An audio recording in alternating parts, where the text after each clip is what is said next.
자, 오늘은 공문서 및 기획안 작성에 대하여 학습을 해보도록 하겠습니다. 공문서는 문서로 주고받는 업무 지시인데 아마 여러분들이 어딜 가든지 직장에 가면 가장 먼저 맞닥뜨리는 것이 공문서라고 해도 과언은 아닐 겁니다. 그래서 오늘 할 내용이 이제 공문서 및 기획안 작성인데 공문서는 이제 공적으로 사용하는 문서를 얘기합니다. 그래서 업무를 지시한다거나 협의할 때 이제 사용하고요. 기획은 어떤 일을 수행하면서 그 계획하는 것, 즉 일의 순서를 나열하는 것을 기획안이라고 이렇게 얘기를 합니다. 그래서 이 공문서와 기획은 굉장히 중요한 거기 때문에 여러분들한테 자세히 설명을 하도록 하겠습니다. 우선 이제 공문서 작성부터 살펴보겠습니다. 공문서 이해. 자, 우리가 어떤 그 업무를 협의할 때 만일 구두로 협의한다면 어떻게 될까요? 정보 및 의사 전달을 구두 입으로 한다면 아마 이것이 들을 때는 안다고 해도 며칠 지나면 다 잊어버리게 될 겁니다. 그래서 이게 내용이 복잡할 때는 잘못 전달될 수도 있고요. 또 기억도 명확하지 않을 수 있고 또 녹취해 두지 않으면 증거도 남지 않게 됩니다. 그리고 한 사람 두 사람을 건너가면 또 이것이 와전이 되죠. 변하게 됩니다. 그래서 신빙성이 떨어지고 복잡한 것은 제대로 전달이 안 되고 이런 거죠. 그래서 나오는 것이 뭐냐면 정보를 기록이라는 형태로 전달하고 보존해야 할 필요성이 발생해서 두 사람 간에 협의한 것을 기록하여 전달하게 됩니다. 그래서 이것을 이제 공문서라 하는데요. 행정사무의 대부분이 문서로 이루어지므로 각 행정기관의 행정사무는 문서에서 시작해서 문서로 끝난다고 할 수 있다. 그래서 이것을 우리가 얘기할 때 이제 공문서라고 이렇게 얘기를 합니다. 자, 문서의 기능을 보면은요, 우선 의사의 기록, 구체화. 내가 말한 것을 기록할 수 있죠. 그리고 구체화할 수 있습니다. 그래서 사람의 의사를 구체적으로 표현하고 종이 문서에 기록하는 것. 그 다음에 이제 의사의 전달. 자, 내가 얘기한 것을 다른 사람한테 전달할 수 있는데 의사 표시를 가능하게 한다. 즉, 문서에 적어 놓은 것을 다른 사람에게 넘겨주면 의사가 전달이 되는 거죠. 그 다음에 의사의 보존. 자, 문서로서 전달된 의사는 지속적으로 보존할 수 있고 그 다음에 역사적 자료로도 가치를 갖기도 한다 그랬습니다. 종이에 적어 놓은 거기 때문에 오랫동안 오랜 세월을 보관해도 이것이 썩지 않는 이상 없어지거나 변경될 염려가 없는 거죠. 그 다음에 이제 사무의 연결 조정. 자, 이 공문을 통해서 누구누구에게 협조를 받고 어디를 통해서 가라, 경유를 하라 이런 것들을 정해줄 수가 있습니다. 또한 자료의 제공. 보관 보존된 문서는 언제든 참고자료 내지 증거자료로 제공돼서 행정활동을 지원하고 촉진하게 한다 이렇게 되어 있습니다. 그래서 문서의 기능은 이 5가지가 있고요. 그러면 문서의 성립과 효력에 대해서 살펴보겠습니다. 우선 문서의 성립이 이루어지려면 문서에 대한 서명, 즉 날인, 사인이 있어야 되는 거죠. 이 결재가 있음으로써 성립이 됩니다. 그래서 일반 문서는 수신자에게 도달된 때 성립이 되는 겁니다. 자, 수신자에게 도달이 안 된 것은 효력이 있다고 보질 않죠. 그래서 재판받을 때 어떤 그 서류를 법원에서 보냈을 때 이것을 안 받고 도망 다니면은 이것이 이제 효력을 발생할 수 없기 때문에 재판에 참석도 안 하고 그러죠. 그 다음에 전자문서는 그 수신자가 컴퓨터에서 열어보면 자동으로 그 컴퓨터에 파일로 저장이 되는데 이 저장이 되면 열어보는 순간에 저장이 되면 문서로서의 효력을 갖게 되는 겁니다. 자, 공고문서는 그 효력 발생 시기를 구체적으로 밝히고 있지 않으면 그 공고한 날부터 5일이 경과한 날부터는 효력을 발생합니다. 그래서 문서의 성립과 효력을 일반 문서, 전자문서, 공고문서에 대해서 살펴봤고요. 문서 작성의 일반 원칙을 보면 문서를 작성할 때는 어문 규범에 맞게 한글로 작성하는 것을 원칙으로 합니다. 그다음에 문서의 내용은 간결하고 명확하게 표현하는데 약어라든가 전문 용어 등의 사용을 피해서 이해하기 쉽게 작성하라. 즉 어려운 용어는 쓰지 말라는 거죠.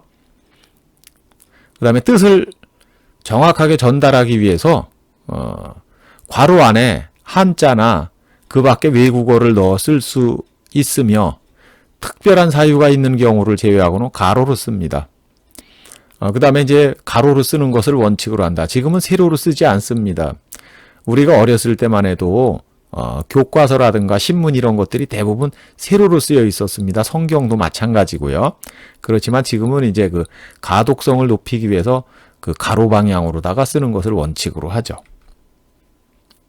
문서에 음성 정보나 영상 정보 등이 수록되거나 연계된 QR코드 등을 표기할 수 있다. 이렇게 되어 있습니다.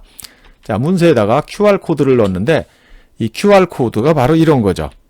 이것이 지금 공문인데 여기 이렇게 QR코드가 있습니다. 그래서 QR코드를 읽으면 여기에 대한 자세한 내용이 나오게 이렇게 만들어 놨죠. 그래서 QR코드를 이제 넣을 수 있다는 거고요. 이제 문서에 쓰는 숫자는 특별한 사유가 있는 경우를 제외하고 아라비아 숫자를 원칙으로 합니다. 연월일의 글자는 생략하고 그 자리에 대신 온점을 찍어서 날짜를 표시하는데 시간은 24시각제로 합니다. 자, 여기 보시면 2021년 5월 4일을 연월일이라는 글자 대신에 2021.05. 그 다음에 4점 이렇게 되죠. 그래서 이게 연월일을 대신해서 들어가는 겁니다. 그래서 우리가 이제 보통 보면은 마지막 거는 안 찍는데 마지막 것도 찍는 것을 원칙으로 합니다. 자, 그 다음에 시간은 이렇게 쌍점으로 표시하는데요. 18시 30분. 시라는 것을 빼고 그 대신 이제 쌍점을 찍습니다. 그런데 여기서 특히 시간이 이제 24시각제로 되어 있기 때문에 만약에 오후 3시라 하면은 15시가 되는 겁니다. 그것을 3시라고 쓸 수가 없죠. 그래서 여기서 18시 30분이다 하면 오후 6시 30분을 가리키는 거죠. 그다음에 이제 A4 용지의 이제 규격에 대해서 알아보겠습니다. 우리가 보통 쓰는 공문은 A4 용지에다가 사용을 하게 되죠. 자, 이 규격을 보면 위에는 210mm고요. 세로는 297mm. 그다음에 여백을 보면 위에 여백이 30mm. 그다음에 왼쪽이 20. 아래쪽과 오른쪽이 15mm씩 됩니다. 자, 여기서 특히나 위쪽에 30mm라고 3cm의 여백을 두는 이유가 따로 있죠. 우리가 공문서를 100매 단위로 철해 놓는다 그럽니다. 이렇게 묶어가지고 보관하게 되는데 그 묶는 장소가 바로 저 위쪽이 되겠죠. 왜냐하면 위에서부터 아래로 세로로 세워가지고 글씨가 인쇄되기 때문에 머리 쪽을 묶어두게 됩니다. 만일 그것이 좀 불가능하다면 왼쪽을 묶게 되죠. 그렇지만 이것은 흔한 일은 아닙니다. 그래서 주로 위쪽을 묶기 때문에 위쪽에다 30mm, 즉 3cm의 여백을 두고 왼쪽에 2cm의 여백을 두는 겁니다. 자, 바탕색은 흰색으로 하고요. 이제 글자색은 검정이나 또는 파랑색으로 합니다. 이제 도표의 작성이나 수정 또는 주의 환기 등 특별한 표시가 필요할 때 그럴 때는 다른 색깔도 가능은 하다는 거죠. 자, 그럼 크기는 어떻게 되어 있냐면요. 이 A4 용지는 가로를 1로 봤을 때 세로를 2라고 봅니다. 루트 2. 자, 이것은 이제 왜 그러냐면요. 만약에 이것을 이제 접어가지고 반을 접어서 여기를 반을 이렇게 접어가지고 아래 위로 접는다 하면은 이때는 여기가 이제 그 짧은 쪽 여기가 1이 되겠죠. 여기 1. 그리고 긴 쪽 요게 2가, 루트 2가 됩니다. 자, 그리고 다시 반을 접으면 또 반으로 접히게 되죠. 이제 그렇게 해서 A4 용지 이제 규격이 형성되는 건데, 뒷장에서 다시 보도록 하겠습니다. 자, 용지의 규격이 이렇게 쭉 나와 있는데, A열과 B열이 있습니다. 여기서 이 A열은 국제표준규격, 즉 ISO 규격을 따르는 거고요. 그 다음에 이제 B열은 일본 공업규격, JIS를 한국산업표준, 즉 KS로 채택한 거죠. 이 두 개는 분명히 다릅니다. 시험지를 출제할 때는 보통 B4 용지에다가 출제를 하는데 A4 용지보다 B4 용지 크기가 크죠. 한 절반 정도 크다고 보시면 될 겁니다. 자, 보통 A0의 면적은 1제곱미터고요. 그 다음에 이제 B0의 면적은 1.5제곱미터인데, 각각 긴 변을 절반으로 절단해서 0부터 1까지 규격을 설정합니다. 자, 우리가 여기서 이제 A4 용지 하나만 알아두시면 나머지는 다 자동으로 알게 되는데요. A4 용지는 아까 앞에서 얘기했지만 210mm 곱하기 297mm입니다. 만일 A4 용지 2장을 포개해 놓으면은 A3가 3 용지가 되는데, 자, 여기 210mm가 420mm로 2배가 됐죠. 그리고 한쪽은 297 똑같습니다. 이렇게. 반대로 이 A4 용지를 절반으로 접게 되면 이 절반만한 것이 A5 용지가 되는데요. 이것은 이제 이렇게 되면은 210은 그대로 내려왔지만, 자, 긴 쪽은 반을 접었기 때문에 여기 이렇게 반으로 줄어들게 됩니다. 자, 그런 식으로 해서 A0부터 A10까지 쓰는데, 보통은 A3나 A4를 주로 이제 쓰게 됩니다. 그래서 A3만 해도 굉장히 크죠. 그래서 우리가 일반적으로 가장 많이 사용하는 것은 A4라고 이렇게 알아두시면 될 것 같습니다.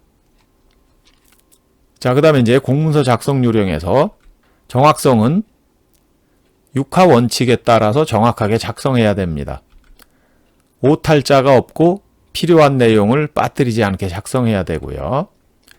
그 다음에 이제 의미 전달에 혼동을 일으키지 않도록 정확한 용어를 사용합니다. 그래서 정확성이라 하고요. 성실성, 성실하게 작성하는 거죠. 자, 성의 있게 작성하고 적절한 경어를 사용합니다. 그 다음에 이제 용이성, 쉬운 거죠. 자, 어려운 한자나 어려운 전문 용어를 가급적 피하고 읽기 쉽고 알기 쉬운 용어를 사용합니다. 그 다음에 이제 마지막으로 경제성인데, 자, 표준 기한문을 사용합니다. 그래서 한눈에 내용을 파악할 수 있도록 한 건을 한 매에 작성합니다. 즉, 될 수 있으면 한 장에서 끝내도록 한다는 거죠. 한눈에 볼 수 있게. 그래서 그것을 경제성이다 이렇게 얘기하고요.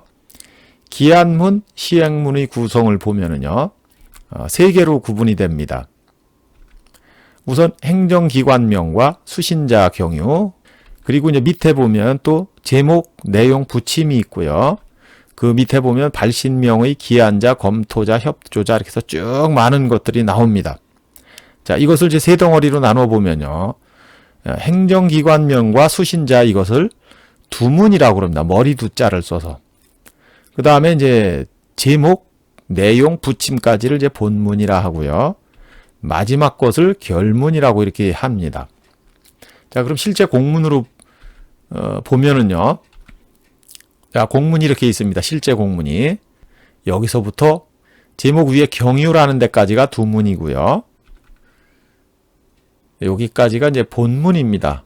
그리고 마지막으로 기관장명부터 맨 아래까지가 이제 결문이다 이렇게 얘기를 하는 거예요. 자, 그럼 이제 두문부터 하나씩 살펴보도록 하겠습니다. 자, 우선 두문을 보면은요. 이렇게 생겨 있죠?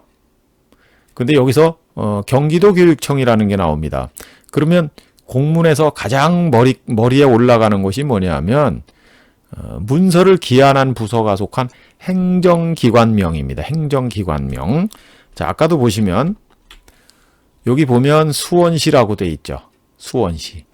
이게 행정기관명입니다. 이게 행정기관명. 수신은 수신자명 또는 수신자 기호를 먼저 쓰고 처리할 자의 직위를 쓴다 했습니다. 자, 수신은 받는 사람이죠. 받는 사람을 써야 되는데 여기 오른쪽에 보면 수신자 참조라고 되어 있습니다.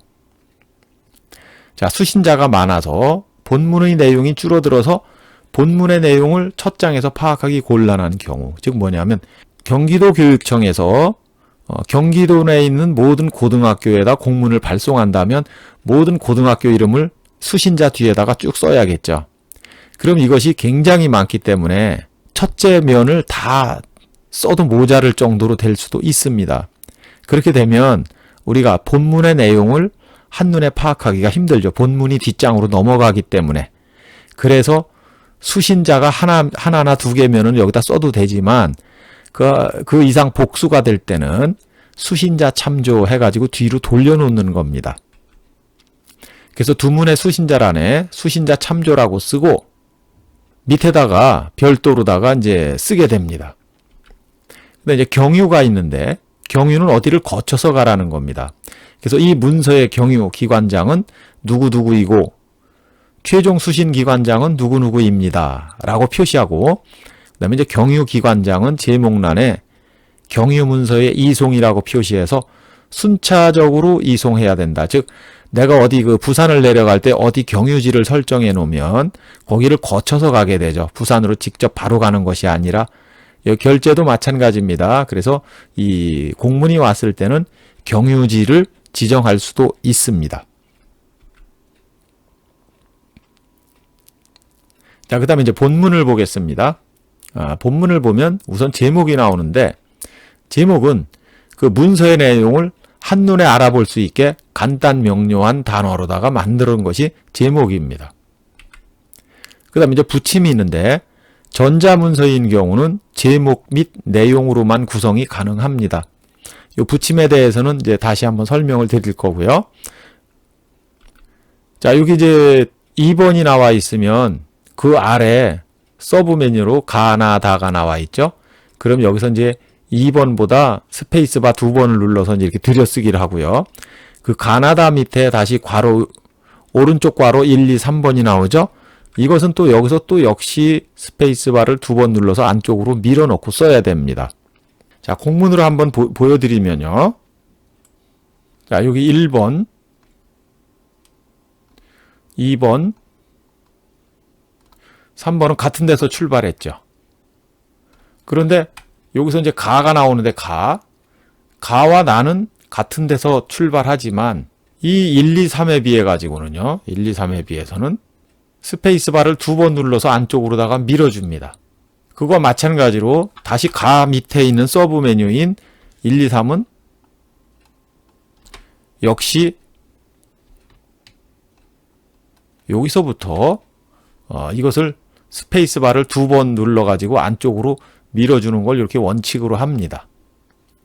자, 이렇게 이제 2개씩 전부 줄어들게 돼 있죠. 스페이스바 2번씩 눌러가지고요.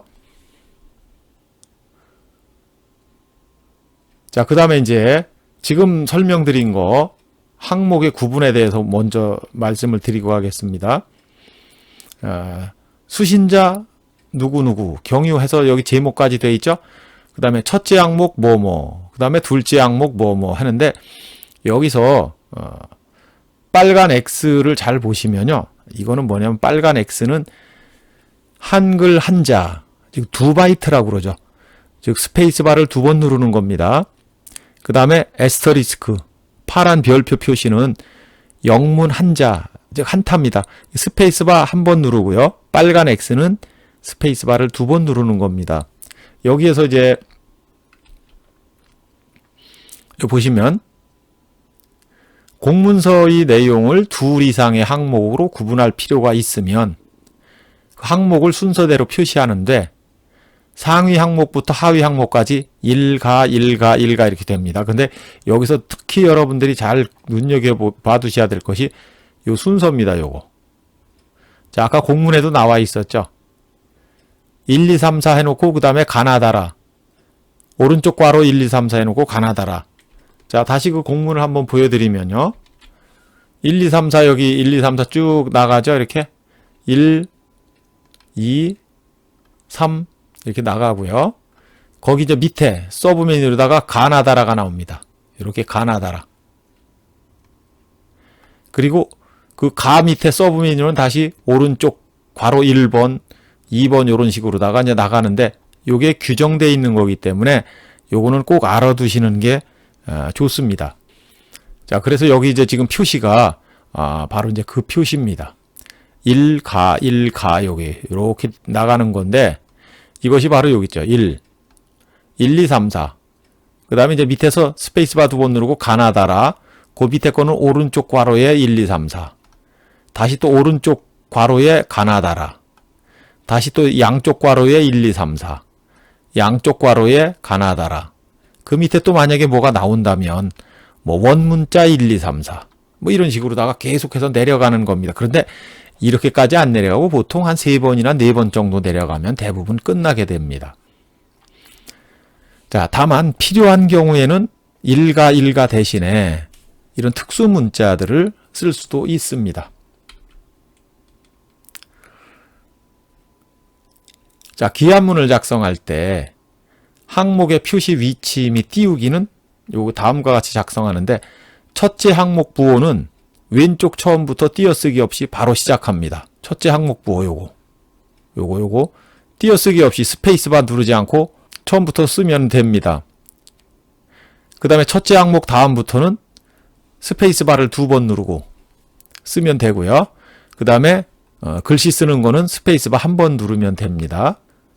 항목이 한 줄 이상인 경우에는 첫 글자에 맞추어 정렬하라. 자, 이건 또 무슨 소리냐 하면요.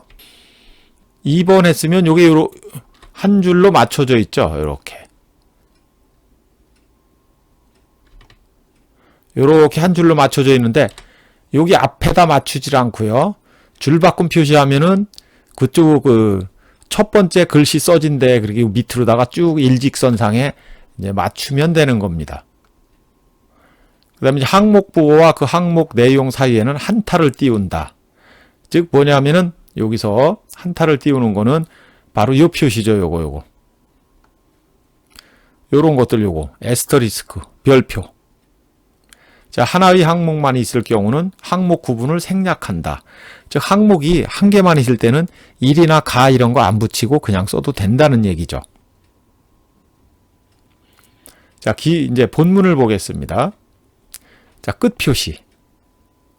아까와 마찬가지로 빨간 X 표시는 한 글자, 즉 2바이트라 해서 스페이스바 2번 누르고요. 파란 별표는 영문으로 한자, 즉 스페이스바 한 번만 누릅니다. 자, 본문이 끝났을 경우에는 자, 한자, 그러니까 2바이트니까 스페이스바 2번을 누르고 끝자를 거기다 써야 됩니다. 자, 이렇게 보면은 여기 이제 끝자가 있는데 자, 여기 보시면 스페이스바 2번 누르고요. 끝자를 썼고 그 밑에 마지막에는 항상 이 점을 찍어줍니다. 이렇게. 자, 이것은 이제 원칙이기 때문에 꼭 여러분들이 지키셔야 되는 거고요. 자, 그래서 여기 이제 두 타를 이렇게 띱니다. 두 타 보이시죠? 자, 두 타 띄는 거요. 그 다음에 이제 첨부 표시문이 오른쪽 한계선에서 끝나면 다음 줄의 왼쪽 기본선에서 한자 띄우고 끝자를 표시합니다. 어떻게 하느냐 하면은 다음 줄에서, 그러니까 여기서도 마찬가지로 여기 이제 지금 보시면 X 표시가 여기 이제 스페이스바 2번 누른 겁니다. 이렇게. 왼쪽에서 스페이스바 2번 누르고 끝 해놓고 점을 찍으면 되는 거죠.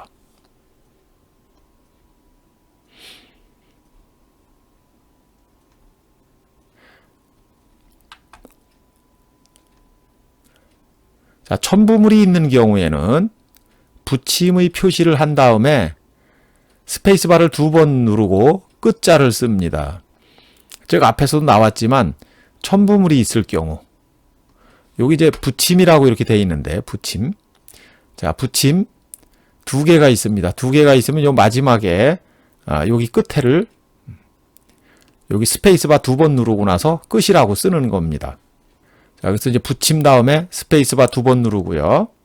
일자 다음에 점 찍고 스페이스바 1번 누르고 그다음에 끝 할 때 스페이스바 2번을 누르게 됩니다.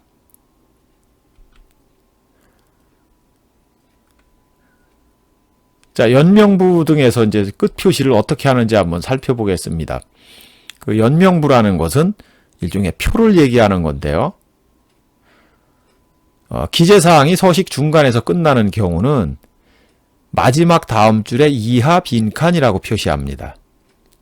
자, 지금 이렇게 표가 있을 때 옛날 같으면요, 이 표에다가 이제 어떻게 썼느냐면 보통 빈칸이었을 때는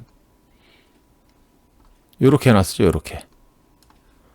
이렇게 써놨는데 지금 컴퓨터 상에서는 이거를 할 수가 없으니까 여기다 대신에 글씨를 쓰는 겁니다.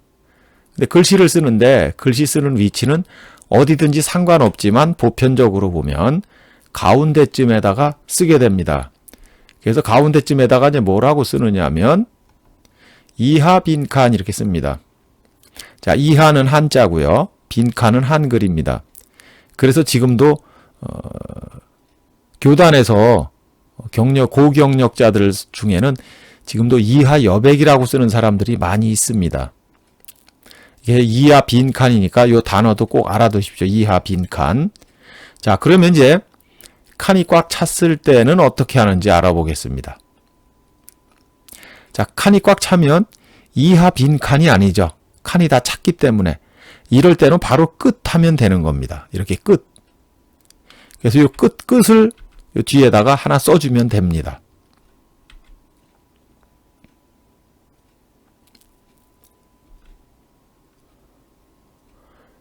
자, 그 다음에 이제 첨부물 표시할 때요.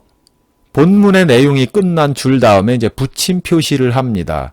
즉, 어떤 걸 지금 말씀드리느냐 하면요. 여기 보시면 이제 붙임이라고 있죠. 붙임. 요걸 얘기하는 겁니다. 여기. 붙임. 여기서 보면 이제 미리 설명드리면 여기 스페이스바 2번 누르고요. 딱딱. 그 다음에 여기 스페이스바 한 번만 누릅니다. 파란 별표. 그 다음에 여기는 스페이스바 2번 누릅니다. 빨간 X표. 자, 그리고 마지막에 이제 점을 찍게 되는 거죠. 자, 그래서 이제 어떻게 하느냐 보면요. 붙임 표시를 하는데 첨부물이 둘 이상인 경우에는 항목을 구분하여서 표시하라. 자, 본문 어떻게 하시기 바랍니다 해놓고 붙임 딱딱 스페이스바 2번 누르고 방과 후 학습 기획서 한부 스페이스바 2번 누르고 끝 이렇게 합니다. 하나 있을 때는. 근데 2개 있을 때는 똑같은 건데 붙임 해놓고 나서 1번, 2번 하죠. 그래서 여기서 보면은 앞에 것과 다른 것은 붙임이 하나일 때는 1, 2, 3, 4를 안 붙이는데 붙임이 2개 이상 됐을 때는 붙임 1, 2, 3 이렇게 나가는 겁니다. 실제 공문에서는 이렇게 붙임 해가지고 이제 만들어지죠. 근데 특히 조심할 것. 붙임 다음에 콜론을 표시하지 않도록 주의하라. 자, 전에 얼마 전까지만 해도요. 붙임, 콜론, 땡땡 찍고 나서 1번 뭐, 2번 뭐 했는데 지금도 이게 습관적으로 붙이는 사람들이 있습니다. 하지만 이것은 이제 안 붙이기로 다 약속을 한 거기 때문에 붙임 스페이스바 2번 1점 뭐뭐뭐 한부 2번 뭐뭐뭐 한부 끝 이렇게 쓰는 겁니다. 자, 이제 결문을 보겠습니다. 결문은 별것도 아닌 것 같은데 굉장히 복잡하게 돼 있습니다. 자, 우선 경기도 교육감이라는데 앞에서는 경기도 교육청에 있었죠. 그런데 여기서는 경기도 교육감입니다. 그러면 경기도 교육청 맨 꼭대기에는 두문에는 기관명을 쓰고요. 결문에는 그 기관장을 씁니다. 그래서 경기도 교육청의 기관장은 경기도 교육감이죠. 자, 발신명의 오른쪽에 관인 생략 또는 서명 생략을 표시한다 그랬는데 보통 여기는 안 나와 있지만 직인이 여기 찍혀 있습니다. 감자 뒤에요. 그 다음에 여기 보면요. 결제 라인입니다. 여기 왼쪽에 갈수록 장학사가 가장 직급이 낮은 사람이고요.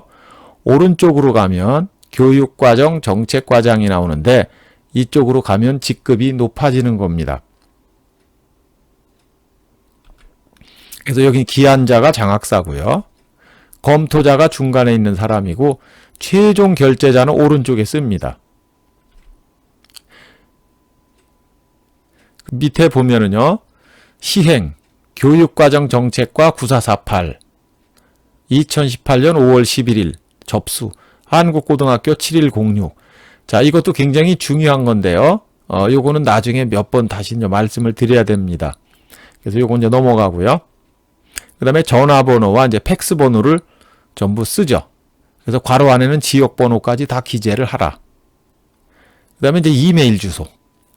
행정기관에서 공무원에게 부여한 전자우편 주소를 기재합니다. 근데 공개냐, 비공개냐, 부분 공개냐, 이것을 이제 구분해서 여기 표시를 해주고요. 그 다음에 마지막으로 보면 이제 주소가 나오죠. 자, 우편번호를 기재한 다음에 행정기관이 위치한 도로명 및 건물번호 다음에 괄호하여 주소를 기재하고 사무실이 위치한 층수와 호수를 괄호 안에 기재하라. 그게 정확한 주소를 쓰는 겁니다. 홈페이지 주소도 기록하고요. 그래서 결문에다가는 이런 것들이 다 들어가게 됩니다. 그럼 기록물 등록번호를 한번 살펴보겠습니다. 생산문서는 생산등록번호로, 접수문서는 접수등록번호의 기록물 등록번호가 기록물 등록 대장에서 처리과 기관 코드와 연도별 등록 일련번호로 구성된다. 자, 여기 보시면 이제 기록물에서는 처리과 기관 코드 가름하여 처리과명 표시하는데, 여기 보면 처리과명은 행정실이 처리과명이고요. 요것이. 그 다음에 요거 이제 뒤에 거는 일련 번호입니다. 즉 2021년도에 만약에 가장 첫 번째 공문을 만들어냈다. 1월 1일 날. 그러면 행정실 다시 1 이런 식으로다가 이제 써내려가면 되겠죠. 그 다음에 처리과가 없는 기관에서는 그냥 행정기관명을 표시하면 됩니다. 연도별 등록 일련 번호는 처리과별로 기록물 등록 대장의 순서에 따라서 일련 번호를 부여한다. 처리과별이니까 과가 다르면 다 1번부터 나갈 수 있습니다. 그 다음에 이제 관인이 나오는데 직인이라고 그러죠.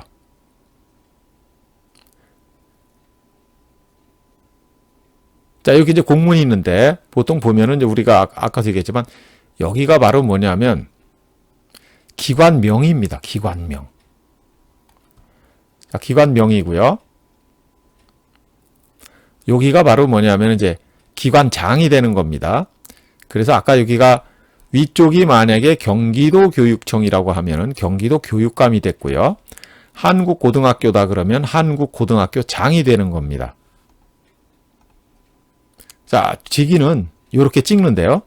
마지막 글자가 가운데 위치하게 관인을 서명합니다. 자, 마지막 글자 어떤 거?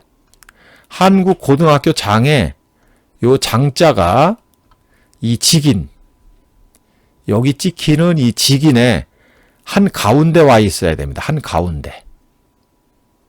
자, 이것을 여러분들이 잘 알아두셨다가 상장 발급이라든가 아니면 어떤 그 기관장 이름 뒤에다가 직인을 찍게 되면 항상 마지막 글자가 직인의 한 가운데 오도록 찍어야 되는 겁니다. 그 다음에 여기 이제 교육과정 정책과 9448호, 요거는 실제 공문을 가지고 이제 다시 한번 자세히 말씀을 드리겠습니다. 이것은 이제 항상 들어가는 자리가 공문을 만들 때 1번 관련, 그렇게 무엇에 관련된 내용이라는 거죠. 그래서 1번은 거기가 그 자리가 1번 자리고요. 관련. 2번부터 본 내용을 써나갑니다. 자, 간인이라는 게 있습니다. 사이에 찍는 거. 2장 이상으로 이루어지는 중요한 문서는 앞장의 뒷면과 뒷장의 앞면에 걸쳐 찍는 도장. 그 부동산에 가면은 그 계약서를 찍을 때 그 종이를 접어가지고 거기다가 매수자, 매도자, 그 다음에 중개인 이렇게 해서 3명이 도장을 다 찍게 됩니다. 그것을 간인이라고 하죠. 그래서 어떻게 찍냐면은 이제 낙장 확인이나 변조 가능성을 예방하기 위해서 낙장, 즉 종이가 문서가 만약에 3장으로 되어 있는데 한 장이 어디로 빠져나가서 2장으로 됐다. 한 장이 없어졌죠? 그런 낙장. 그다음에 변조, 다른 종이를 갖다 끼워 넣을 확률, 바꿔치기 하는 거, 이런 걸 예방하기 위해서 이 계약서와 계약서 사이에 이렇게 도장 찍는 걸 간인이라고 합니다.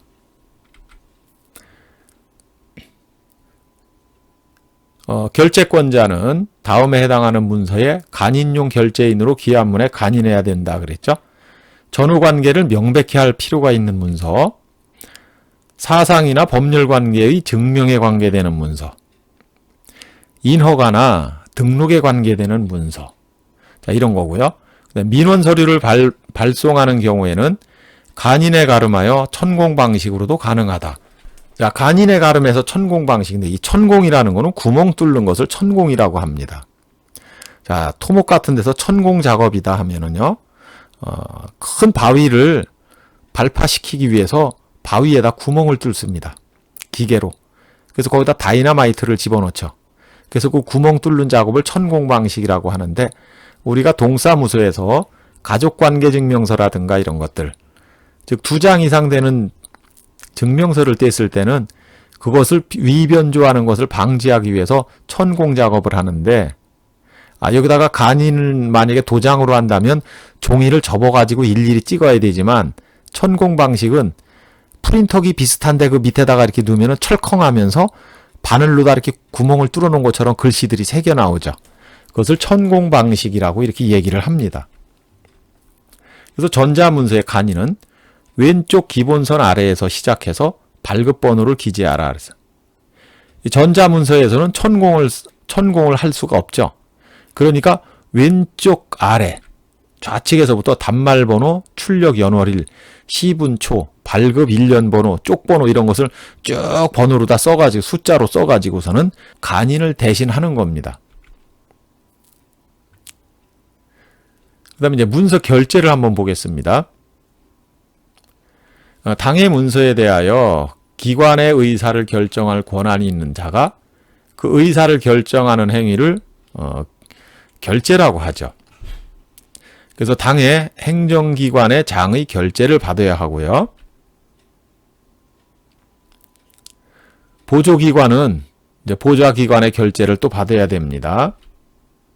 자, 그래서 결제에는 정규 결제와 전결, 그다음에 대결 3가지가 있는데, 정규 결제는 일반 그냥 보통 하는 겁니다. 일반 결제. 자기 자리에 자기가 도장을 찍는 게 정규 결제고요. 전결은 정규의 결제권자로부터 사전에 위임받은 자가 행하는 결제입니다.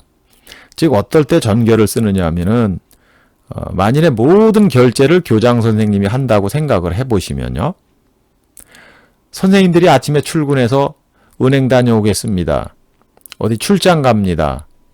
또 그 다음에 바깥에 무슨 병원에 좀 다녀오겠습니다. 이런 것들까지 전부 소소한 것을 다 교장 선생님이 결제한다면 교장 선생님의 업무는 하루 종일 컴퓨터 앞에 앉아서 그 전자 결제만 하고 있어야 됩니다.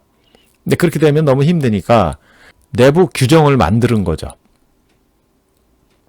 그래서 외출이나 혹은 무슨 말은 출장 이런 거는 교감 선생님 선에서 끝내고, 그 다음에 돈과 관련된 거는 교장 선생님까지 결제를 해라.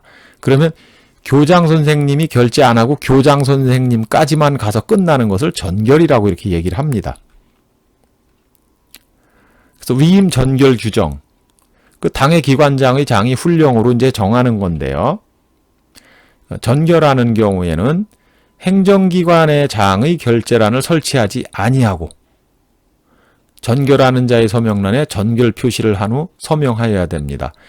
종이에서는 표시를 하는데 전자결제에서는 전결자까지만 표시합니다. 그 다음에 이제 결제권자의 서명란에는 서명일자 표시 가능하고요. 그 다음에 이제 대결은 대신 결제하는 겁니다.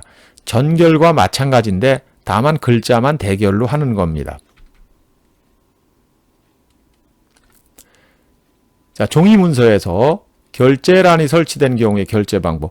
자, 이미 인쇄가 돼 있는 겁니다. 그래서 정규 결제는 부장 자리에는 부장이 서명하고요. 교감 자리에는 교감이 서명하고, 교장 자리에는 교장이 서명합니다. 자, 교감 전결은요. 부장은 부장 서명하고요. 교감은 교장 자리에 서명합니다. 어차피 칸이 만들어져 있는데 맨 오른쪽이 최종 결재권자입니다. 그래서 맨 오른쪽을 일단 서명을 하고요. 자기 자리에다가는 전결이라고 표시해 주면 되죠. 그 다음에 이제 교감이 대결. 대신 결재하는 겁니다. 자, 이것도 이제 전결과 마찬가지로요. 부장은 부장란에 서명하고 교장이 없을 때 하는 거니까 교감이 대신 서명하고 교감 자리에 대결이라고 써놓으면 되죠. 교감 전결의 경우인데요. 왼쪽에 있는 것처럼 교감 전결의 경우인데 이 교감이 없어요. 그러면 누가 해야 됩니까? 그 밑에 있는 부장이 해야 되죠. 그래서 일단 부장이 이제 교장 자리에다 서명을 해놓고요. 부장 자리에는 내가 대신한 거다. 교감 자리에는 이것은 전결 사항이다. 이렇게 써놓는 겁니다. 그래서 여기 이제 결재란이 설치된 경우에 결재 방법은 이렇게 되고요. 전자문서상에서는 조금 달라집니다. 정규 결재는 어떻게 하느냐 하면요. 자, 이렇게 돼 있을 때 정규 결재 보면은 맨 왼쪽 담당 김재현이 가장 낮은 사람이죠. 실제 이제 기한하는 사람. 그다음 맨 오른쪽에 교장 함규정. 이 사람이 이제 최종 결재권자입니다. 그래서 행정기관의 장이 결재하는 경우에는 기관장의 직위를 직위란에 표시하고 이렇게 교장이라고 결재란에 서명을 하는데 결재권자의 서명란에는 날짜를 함께 표시합니다. 최종 결재권자한테는 날짜를 쓰는 거죠. 그 다음에 교감이 이제 대결, 연가나 이런 것들 대신 결재하는 겁니다. 자, 이렇게 돼 있으면 맨 오른쪽에 교장 자리는 공란으로 남겨뒀죠. 설치하지 않습니다. 전자결재상에서는. 그래서 대결하는 사람의 서명란에 대결이라고 이렇게 표시하고요. 서명하지 않는 사람의 결재란은 설치하지 않는다. 대결해놓고 역시 날짜를 썼죠. 5월 26일이라고.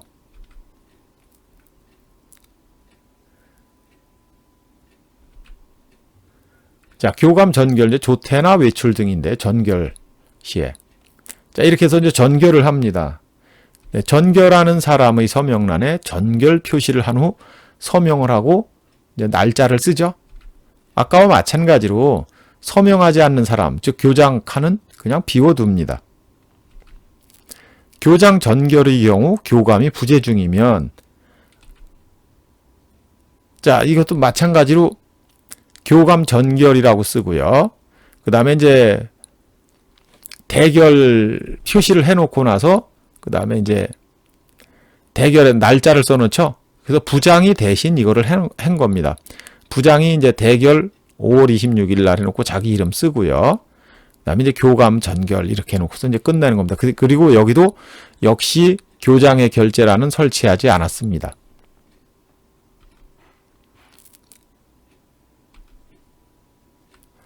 자, 공문 한번 이제 보여드리겠습니다.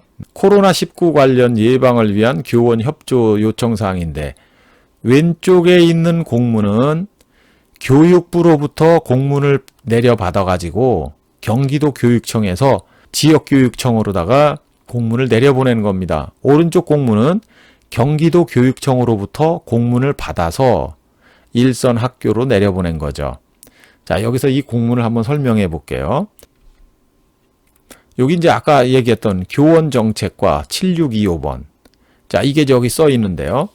이거는 뭐냐면 왼쪽 아래에 있는 교원정책과 7625는 우리가 주민등록 번호라고 생각하시면 됩니다. 이 문서가 만들어서 외부로 나갈 때 이 문서 넘버가 붙는데 이것을 우리가 이제 하나의 그 주민등록 번호로 생각하면 됩니다. 사람이 태어나면 주민등록 번호를 부여받죠. 근데 여기서도 문서가 만들어지면 외부에 나갈 때 이 번호를 달고 나갑니다. 그래서 이것이 바로 이 공문의 이름이 되는 거죠. 그래서 이것을 가지고 이제 교원정책과라는 것을 여기다 썼는데요. 여기 자리는요, 1번 자리는 관련이에요, 관련. 항상 관련 해놓고 땡땡 해놓고 공문 넘버를 써야 됩니다. 즉 이것이 뭐냐면 교육부 교원정책과에서 3299번째로 2020년 5월 20일 날 온 공문에 의거해서 이것을 지금 만든다 이런 얘기입니다. 그리고 나서 이렇게 만들어서 내보내는 공문의 공문 남바가 교원 정책과 7625번이에요. 날짜는 이렇게 돼 있고요. 그래서 이것을 이제 어디서 쓰느냐 하면 여기 보면 이제 경기도 교육청에서 내려보낸 교원 정책과 7625 2020년 5월 21일로 딱 똑같이 돼 있죠. 여기다 쓰는데 이것은 무슨 얘기냐면 이 공문에 의해서 오른쪽 공문을 보낸다 이겁니다. 그리고 여기도 이제 결제. 자, 날짜 쓴 그 김태성 이 사람이 최종 결재권자가 되는 거죠.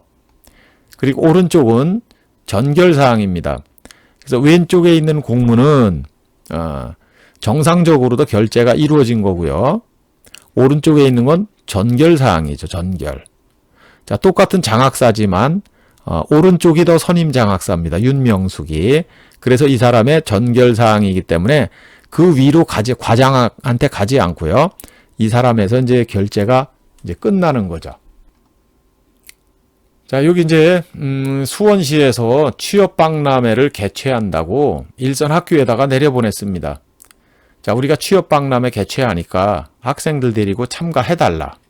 이렇게 해서 일선 학교에 내려보냈죠. 여기 보면 귀교의 무궁한 발전을 기원합니다. 아니, 1번은 관련이 들어가는 자리인데요. 여기서 보시면 귀교의 무궁한 발전을 기원합니다. 이렇게 썼습니다. 왜 그럴까요? 자, 이것은 어떤 다른 데에서 그 지시나 협의에 의해서 하는 것이 아니고 자기들이 최초로 하는 거기 때문에 관련된 게 없는 겁니다. 자기들이 처음으로 이제 이런 행사를 진행하기 위해서 일선학교에다 보내죠. 그러니까 어떤 지시를 받고 하는 것이 아니기 때문에 이 관련 자리를 대신해서 그냥 인사만 쓴 겁니다. 귀교의 무궁한 발전을 기원합니다. 이렇게 썼고요. 여기서 이제 보시면 일자리 정책과 3381번이라는 문서 번호를 가지고 발송되는 겁니다. 일선 학교로. 그러면 수원공업고등학교에서 이 취업박람회에 이제 학생들을 데리고 가려고 하면은 이 수원공업고등학교에서 기한을 합니다. 자, 여기 일자리 정책과 요 공문에 의해, 요 공문과 관련된 내용이다. 그래서 여기다 이렇게 쓰는 겁니다. 이 공문과 관련해서 이 공문에 대한 내용대로 우리가 본교 3학년 대상으로 수원시가 개최하는 취업박람회에 다음과 같이 참가하고자 합니다. 그리고 가나다라 이렇게 해서 쭉 해놨어요. 근데 여기서 이제 특이한 게 하나 있습니다. 자, 수원시는 기관명이죠. 그 기관의 장이 수원시장입니다. 수원시의 장이 수원시장이죠. 그와 마찬가지로 여기는 수원공업고등학교라는 기관이 있으면 여기 수원공업고등학교장이라는 기관장이 표시해야 되는데 여기는 기관장이 표시가 안 돼 있죠. 근데 여기 보면은 내부결제라고 돼 있습니다. 내부결제. 자, 내부결제라고 쓰면은 뭘까요? 외부로 나가는 것이 아니라 그냥 자체적으로 하는 겁니다. 그러니까 자기네 학교에서 하는 거기 때문에 굳이 장의 이름을 안 써도 다 아는 거죠. 그래서 여기서는 그 기관장의 명칭을 생략하게 되는 겁니다. 공문은 이렇게 이제 만들어져 있는데요. 전체적인 거를 한번 이제 쭉 살펴보시기 바랍니다. 전체적인 거. 수신에는 수신자 참조라고 돼 있죠. 그 다음에 이제 여기 경기도 수원교육지원청이면 이 맨 아래는 교육장이 여기 이제 찍힙니다. 여기 1, 2, 3, 4가 붙어 있고요. 이렇게. 그다음에 거기 이제 다음에 또 스페이스바 2번 눌러서 가나다가 붙어 있고요. 또 들어가면 이제 오른쪽 1, 2, 3, 4가 돼 있고요. 아마 한 번 더 들어간다면 또 여기서 이제 오른쪽 괄호가 있는 가나다라가 또 있을 겁니다. 이런 식으로다가 들어가는 거 꼭 알아두시면 되고요. 붙임에서 스페이스바 2번 누르죠. 그다음에 여기다가 이제 콜론을 쓰지 않습니다. 스페이스바 2번 누르고요. 그다음에 1 해놓고 여기다가 스페이스바 한 번만 누릅니다.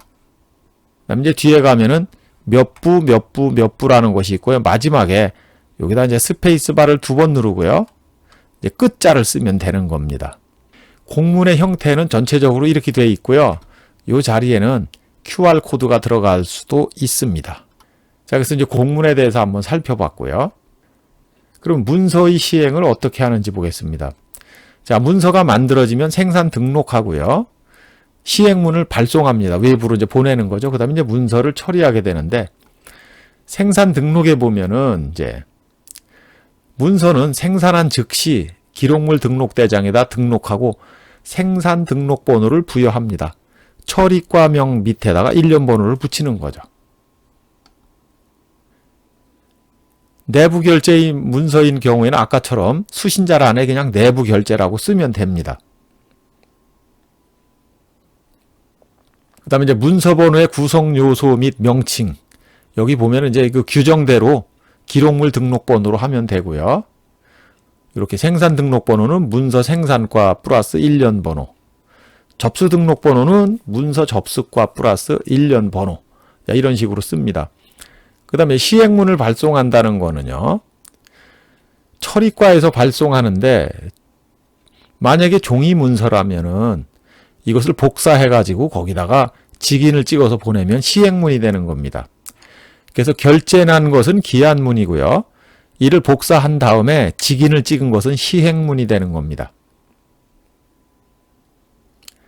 이제 발송할 문서와 기록물 등록 대장의 기재사항을 확인한 다음에 발송해야 되고요. 문서는 정보통신망을 이용하여 발신하는 것을 원칙으로 한다. 특별한 경우에는 인편이나 모사 이런 걸로다가 보내줄 수도 있고요. 중요한 문서는 특수 방법으로 발송할 수도 있습니다. 자, 문서의 처리는요. 문서의 원본은 반드시 업무 담당 부서에서 그 기한한 사람이 보관해야 됩니다. 그 원본은 주면 안 되는 거죠. 복사해서 써야 됩니다. 근거 자료 및 후임자의 업무 수행에 중요한 자료다. 그 다음에 행정실에서 원본을 요구한다면 사본을 주고 원본은 반드시 업무 담당 부서에서 보관하라. 즉 주지 말라는 거죠. 원본은. 추천서 등을 발급해 줄 경우에는 자, 원본을 복사해서 결제를 받아 보관하고요. 이것은 이제 결제난 후 원본의 기관장 직인을 날인하여 발급합니다. 추천서라든가 이런 거는 이제 원본을 보낸다는 거예요. 사본을 이제 자기가 보관하는 거죠. 자, 교육청에서 교육감 표창 후보나 교사의 공적조서 뭐 이런 것들을 각각 3부씩 제출해 달라고 했을 경우에는 수문을 포함하여 부침서류 각 한 부씩을 갖추어 보관하라 그랬어요. 수문. 자, 수문은 이게 이제 손으로 만든 게 아니고요. 그 머리 숫자를 썼습니다. 그래서 제목이 나오는 첫 장을 얘기하는 거예요. 수문을 제외한 이렇게 얘기하면요. 제목을 빼고버리고 본문만 보내라는 겁니다. 여기선 수문을 포함하여니까 전체를 다 보내라는 거죠. 자, 간이결제인에 의한 결제를 할 경우에는 참고사항을 기재하면 되고요. 자, 공문서 작성 요령인데 일단은 이제 경험을 존중합니다. 그래서 선임자의 공문을 찾아서 여러 번 숙독하면 그 업무를 파악할 수 있습니다. 업무를 파악하는데 가장 중요한 것이 이제 공문이죠. 내가 새로 부서를 배정받아서 갔으면 업무가 이제 처음으로 접하는 겁니다. 그러면 선임자, 먼저 했던 사람이 업무 수행 중 메모를 해두었거나 혹은 참고사항으로 적어놓은 것은 반드시 이제 여기다 이제 반영을 하고요. 이 먼저 했던 사람의 공문이 어떻게 됐는지 이렇게 쭉 날짜별로 살펴보면 학교는 똑같습니다. 3월이면 신입생을 받고 또 뭐 하고 그 다음에 4월 달 되면은 또 모의고사를 보고 5월 달 되면 뭐 중간고사를 보고 이런 것들이 항상 같은 날짜에 이루어지기 때문에 작년도에 시행했던 공문들을 한번 찾아보면 업무를 금방 파악할 수 있습니다. 그래서 선배에게 지도를 받는 것도 이제 좋은 공문 만드는데 토대가 되고요. 동료들과 의견을 교환해 가지고 그 기본 계획을 수립해도 됩니다. 자, 작성 후에 이제 확인 검토인데요. 제목부터 그 오자나 탈자, 맞춤법이 틀리지는 않았는지 공문을 만들었을 때 검사하고요. 검토 중에 수정사항이 생겼을 경우에는 이것을 감사하게 생각해야 됩니다. 놓치고 그냥 보내는 수도 있거든요. 그래서 공문을 기한하는 내 입장과 공문을 받는 학교의 입장을 바꿔 생각하라. 무리하게 내 것만 요구하지 말고 학교 입장에서도 다시 보라는 거죠. 이것은 뭐 돈이 좀 부족하기 때문에 못 해주나 보다. 뭐 이런 걸로 이제 이해를 좀 하라는 거고요. 이제 학교는 그 여러 개의 작은 망이 모여서 이루어진 하나의 커다란 망이다. 내 업무가 맞는 건지, 검토자, 결제자 표시는 적절한지, 협조부서와 협조는 거쳤는지, 수신자 및 발신자 등의 착오는 없는지, 그 다음에 학교에서 공문을 받고 처리할 수 있는 시간이 적절하게 내려가는지도 봐야 됩니다. 간혹 보면은 생각이 짧은 그 국회의원들이 있습니다. 뭐 국정감사에 이용한다고 공문을 내려보내서 공문이 오늘 12시에 왔는데 낮에. 그래서 오후 5시까지 공문을 보내달라고 이렇게 요구를 합니다. 그러면 수업도 전폐하고 그 공문만 하는데도 그 시간이 부족하거든요. 이제 그러면 그 공문을 만드는 사람 입장에서는 어떻게 만들겠습니까? 대충 만드는 겁니다. 대충. 그냥 숫자 맞지도 않고 그냥 적당해서 그냥 막 써놓는 거죠. 그럼 그거 가지고 이제 국정감사장에서 또 호통치고 막 그러는 겁니다. 그래서 이런 것들을 다 이제 한번 생각해 봐야 되고요. 자, 이제 마지막으로 기획안 작성을 한번 간단히 살펴보겠습니다. 자, 기획이라는 건 아까 말씀드렸듯이 어떤 일을 수행하는 데 있어서 그 일의 순서를 나열해 놓는 겁니다. 자, 이것도 하나의 틀이 있습니다. 그래서 기획안 작성 시 고려할 점인데요. 계획을 수립하는데 목표는 명확하고 추진 계획이 타당한 건지 한번 살펴봐야 됩니다. 그 다음에 계획의 일관성이 있고 실현이 가능한지, 그 다음에 내용의 충실도 및 추진 방법인데요. 세부 추진 계획의 내용이나 방법 등이 구체적으로 진술되었는지 한번 살펴보고요. 학교의 여건을 충분히 반영하였으며 창의적이고 특색 있는 내용이 적절히 포함되었는지, 학교 공동체 구성원의 협조 체제를 구축하였는지, 그렇게 학교 공동체에서 전체가 이제 협조해가지고 하는 거죠. 자, 기대 효과는 목표 달성에 예상되는 문제점과 그에 따른 대책을 수립하였는지, 목표 달성 효과는 기대되는지, 뭐 이런 것을 봅니다. 그럼 이제 그 틀을 한번 살펴볼 텐데요. 틀은 어떻게 되어 있느냐 하면, 예를 들어서 방과 후 학교 편성 운영 방안에 대한 계획을 수립하시오. 이렇게 되어 있으면 틀은 크게 목방세기로 되어 있습니다. 여기 까만 거 보이시죠? 1번의 목적, 2번의 방침, 3번의 세부 추진 계획, 4번의 기대 효과인데 이것을 앞에 글자만 따서 목방세기라고 합니다. 목방세기. 여기 보시면 이제 목적, 방침, 세부 추진 계획, 기대 효과. 자, 이렇게 이제 목방세기다. 이렇게 알아두시면 되고요. 자, 요게 이제 하나의 그 틀입니다. 작성 순서는 자, 목적을 먼저 하고요. 방침 쓰고요. 세부 추진 계획 쓰고 기대 효과를 씁니다. 근데 여기서 목적은 기대 효과와 같은 내용이 돼야 됩니다. 그래서 기대 효과와 목적을 일치시킨다. 즉 방과 후 학교 편성 운영 방안에 대한 계획을 수립하는데 왜 방과 후 학교를 해야 되는지 이 목적을 가지고 이제 쓰고요. 그 다음에 이것이 제대로 이게 이루어졌다면 이러이러한 것이 기대된다는데 그것은 목적과 같은 거죠. 그러니까 목적을 기대 효과에 풀어서 쓰면 됩니다. 같은 내용으로. 그래서 학습자 중심의 교육의 장을 마련한다. 그럼 학습자 중심이나 수요자 중심이나 똑같은 거죠. 그래서 목적에서 학습자 중심의 교육의 장을 마련해 준다. 그럼 기대 효과는 수요자 중심의 다양한 교육으로 선택 기회를 확대한다. 같은 내용이죠. 그 다음에 사교육비를 감소하기 위해서 하는 거죠. 방과 후 학교는. 그럼 목적에서는 사교육비 감소가 나오면 기대 효과에서도 사교육비 감소가 이렇게 나오는 겁니다. 그래서 목적과 기대 효과는 일치시켜야 되고요. 그 다음에 이제 방침과 세부 추진 계획을 풀어서 쓰는 겁니다. 즉 방침은 교과서에서 보면은 목차에 해당되고요. 세부 추진 계획은 내용에 해당됩니다. 자, 그래서 목차에 해당되고 내용에 해당이 되는데, 자, 첫 번째 보면 조직위원회를 조직 운영한다. 이렇게 목차가 돼 있으면 세부 추진 계획에서는 그 내용을 쭉 풀어서 쓰는 겁니다. 방과후 학교 추진위원회를 조직하고 조직은 어떻게 하고 기능은 무슨 기능을 갖고 이렇게 쭉 풀어서 쓰는 거야. 그 다음에 프로그램을 개설한다. 그러면 여기 이제 프로그램 편성한다. 해가지고 또 그렇게 방침에서 한 줄이 나오면 세부 추진 계획에서는 그거를 다 풀어서 쓰는 겁니다. 그래서 위원회를 구성하는 거고요. 반드시 위원회를 구성해야 됩니다. 세부 추진 계획에서. 위원회를 구성하지 않으면 혼자 하는 것이 되기 때문에 나중에 책임 문제라든가 여러 가지가 따릅니다. 그래서 위원회를 구성해서 협의해가면서 하는 거죠. 그 다음에 지역의 인프라를 사용하는 거. 강사나 아니면 거기 뭐 지역에 비어있는 무슨 체육관이나 이런 것들을 최대한 이제 활용하는 거죠.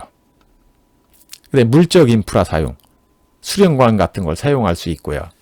자, 이런 식으로 써지는데 이것은 제가 이제 여기 강의 노트에 올려놨습니다. 그래서 공문서 작성 요령과 기획 요령이 있는데 이 두 개는 여러분들이 꼭 한번 읽어보셔야 됩니다.